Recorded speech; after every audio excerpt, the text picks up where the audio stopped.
Kumusta mga kanoys? Welcome back sa ating YouTube channel, Pilipinoids. So ngayong araw, another update naman tayo about WPS ng ating mahal, ano?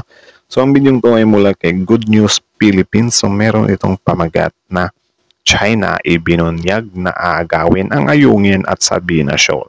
Inamin ng China na talo sila sa West Philippine Sea.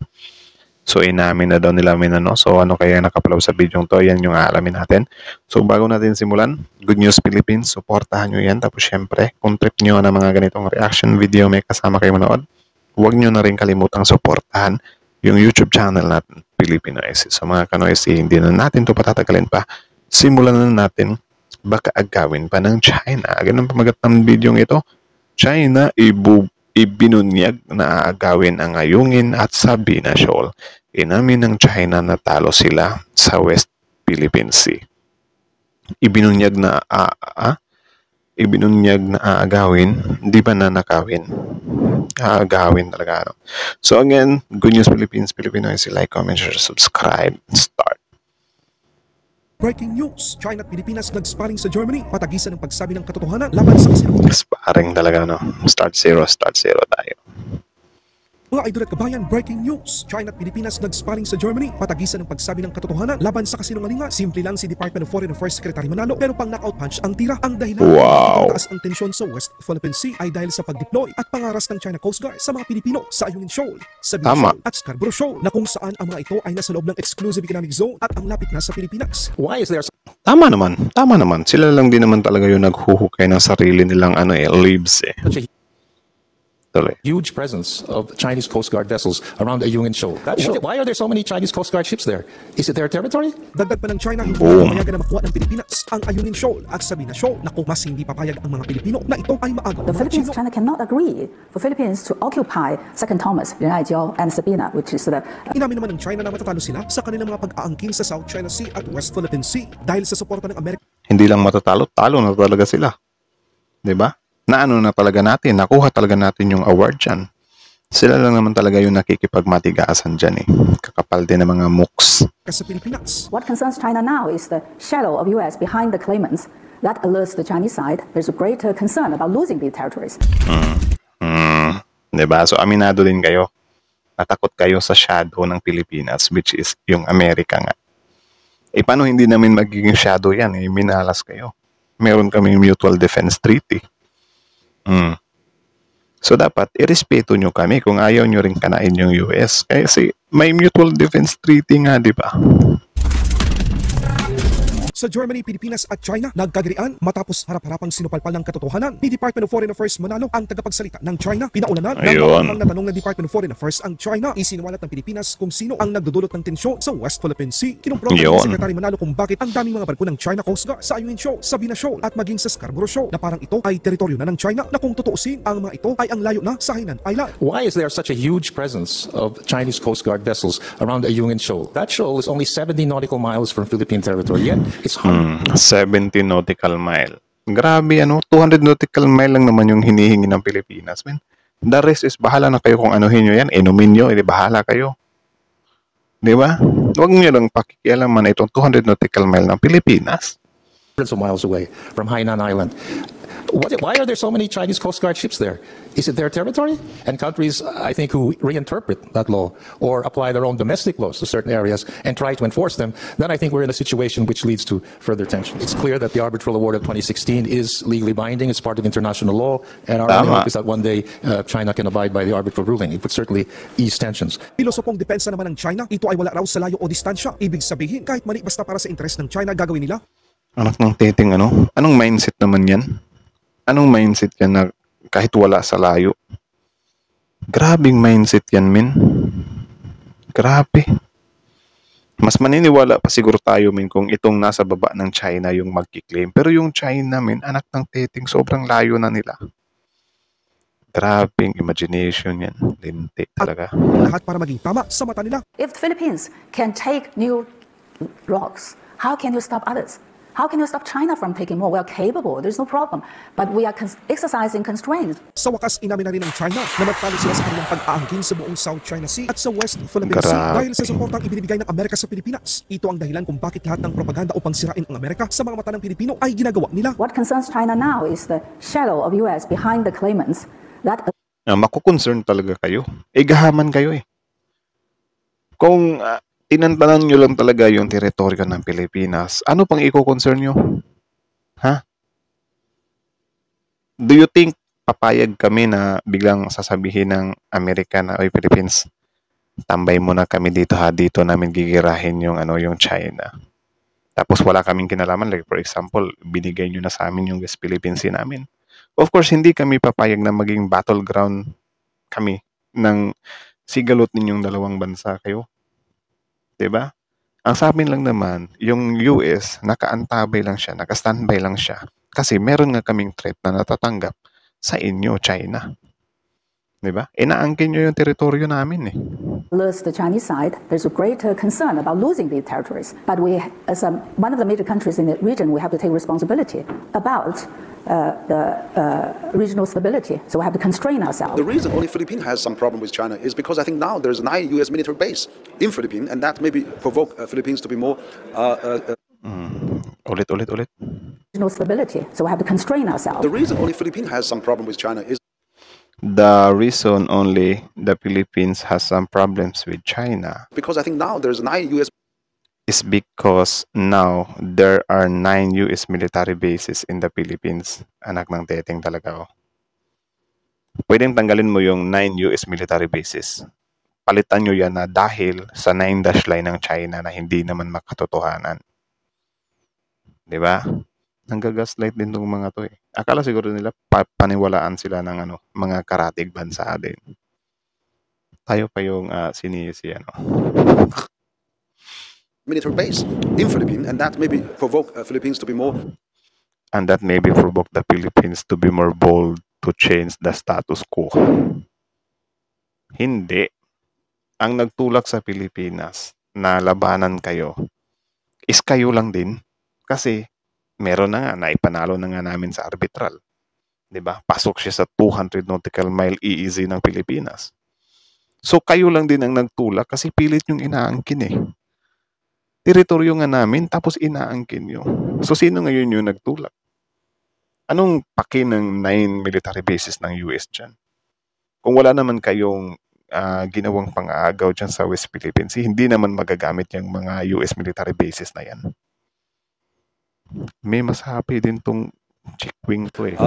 A bold to challenge the status quo. Mas lalo pang lumabas ang tunay na kulay ng China nang sabihin ng dating Chinese Foreign Minister na hindi papayagan ng China ang Pilipinas na magkaroon ng mga bagong teritoryo sa South China Sea na ang tinutukoy ay ang West Philippine Sea. Grabe, ganyan kaswapa at kasakim ang China mga kabayan. Lantaran talaga. Ayon kay dating Chinese Vice Foreign Minister Fu Ying, ang China daw ay hindi papayag na makuha o okupahin ng Pilipinas ang Ayungin Shoal at Sabina Shoal. The Philippines, Edi hindi tayo matatapos. China cannot agree for Philippines to occupy Second Thomas, Renaijiao, and Sabina, which is the Xianbinjiao, because that is a violation of the DOC. Everybody signed to. That kind of naughtiness shouldn't be encouraged, agreed. It has nothing to do with law. The law of the sea is about the water. Has nothing to do with law. Sure. Ang tanong, ano naman ang basihan ng China? Dahil ito daw ay isang paglabag o isang violasyon sa Declaration on the Conduct of Parties in the South China Sea, isang non-binding na dokumento na nagdaan ng China at mga bansa sa ASEAN. Naku po, dapat maingat ang mga namumuno sa ating bayan dahil sa iba't ibang paraan ng mga patibong ng China. Yan ang dahilan kung bakit kahit anong anggulo natin tingnan, kapag ganito ang gustong mangyari ng China, hindi talaga sasang-ayon ang Pilipinas. Kahit ang mga Grabe. Pilipino ay hindi papayag na ang para sa atin ay sa China pa rin. Ang tanong, The Philippines has ordered Beijing to withdraw from the disputed Spratly Islands. Yun nga din yung pinaka-sad part kasi meron din tayo mga pro-China dito. Mas sinusuportahan pa nila yung China. Nakakainis din yung part na yun.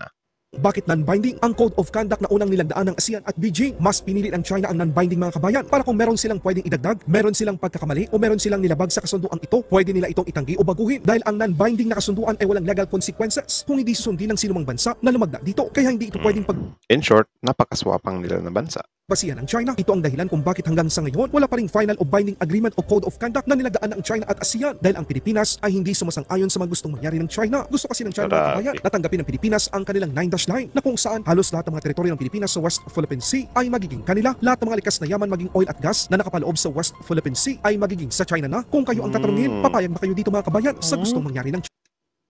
Ano yun? Pilipinas tatanggalan nyo yun ng dagat. Grabe. Sobrang laking parte ng kinain nyo. Grabing gahaman talaga. China. Kinumpirma naman ng Amerika sa harap ng China na meron itong pangako sa Pilipinas. Ang relasyon ng Pilipinas at Amerika ay mas malakas kaya susuportan nito ang mga Pilipino. Dagdag pa ng representante ng Estados Unidos na hindi lamang sila puro salita dahil makikita na maging sagawa ramdam ng Pilipinas ang presensya ng militar ng Amerika sa usapin ng West Philippine Sea. The U.S.-Philippines relationship remains strong, is rooted in a shared history and shared values, that American commitments can be counted on, and more than an occasional speech here or there, I think our actions are the way we will be judged in that regard. Making sure that professional conduct is not the majority, but is uniformly what is observed, and avoiding unintended collisions, accidents, and then escalation is a key responsibility of major powers and of partners in the We are region. following international law. Whenever the Philippines Tsaka, itong China kasi actually wala nga silang dapat wala nga silang dapat ipag-alala kung nandyan yung presensya ng US. Kasi, saka lang naman tutulong yung US kapag na-activate yung Mutual Defense Treaty, which is yung may madedo nga ng mga personnel natin sa, kunyari, may gagawing atake or move yung China. Pero kung wala naman silang gagawin, wala namang gagawin din yung Amerika dyan. Kasi kahit tayo, ayaw natin na pangunahan tayo ng Amerika. Kasi Pilipinas is a country, bansa tayo. Meron tayong sariling pag-iisip. Diba? So, nasa China na lang din talaga yan. Kumbaga, kung darating yung araw na tutulong yung Amerika, that means action yan ng China. Diba? Hiningi nila yan. Diba? Ginising nila yung partnership ng Pilipinas at US. So, sino dapat sisihin? Di sila. Gahaman sila eh.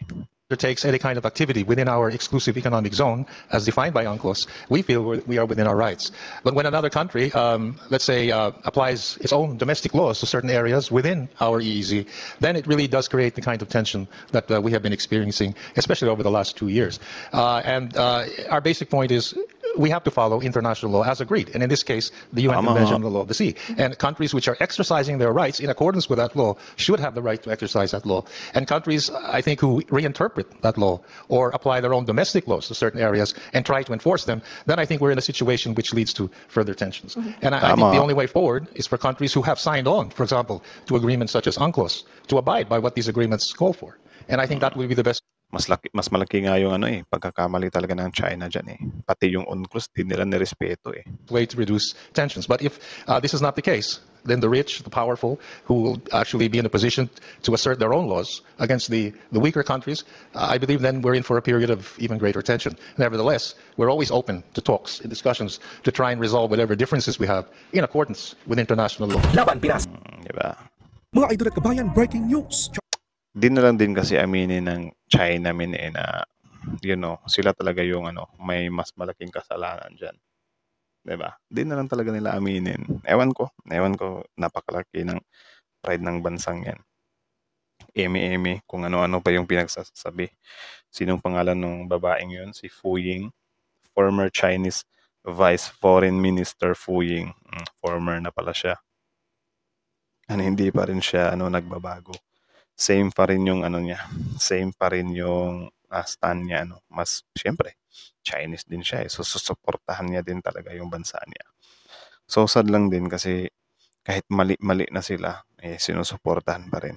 'Di ba? Yung pinaggagawa ng nila. Ewan ko kung tinakot ba yung mga yan or sadyang na brainwash lang din talaga sila ng gobyerno nila. So, yun, komunista pala sila. So, yun lang naman So, kayo na masasabi nyo doon. So, again, ang video yun ay mula kay Good News Philippines. Supportahan nyo yan. Original video link in the description box below.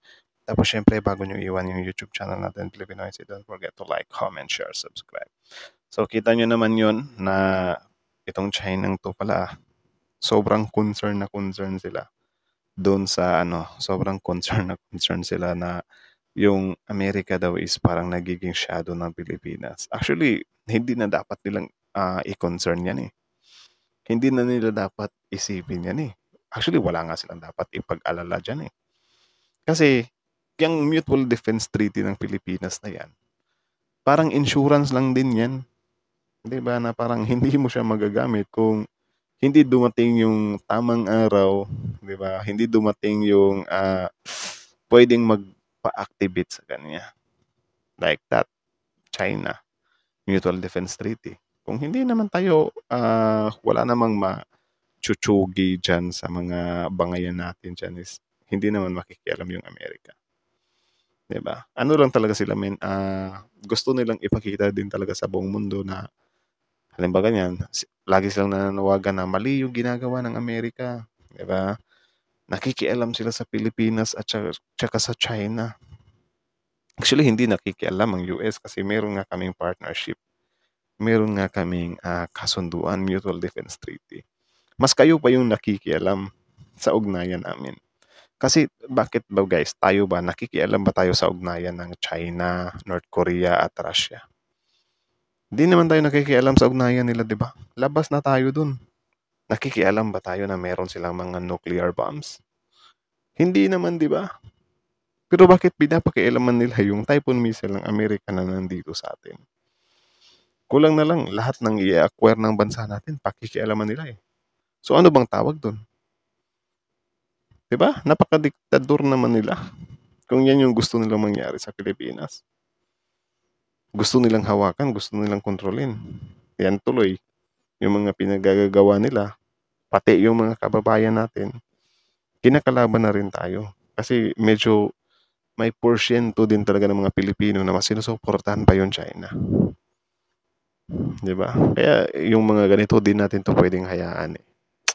So, yun lang naman. So, kayo na masasabi nyo dito. Comment down below. Tapos yun, pag-usapan natin yan sa comment section. So, again, ang video to ay mula kay Good News Philippines. Subscribe nyo yan. Tapos syempre, Filipino IC. Like, comment, share, subscribe. Filipino IC.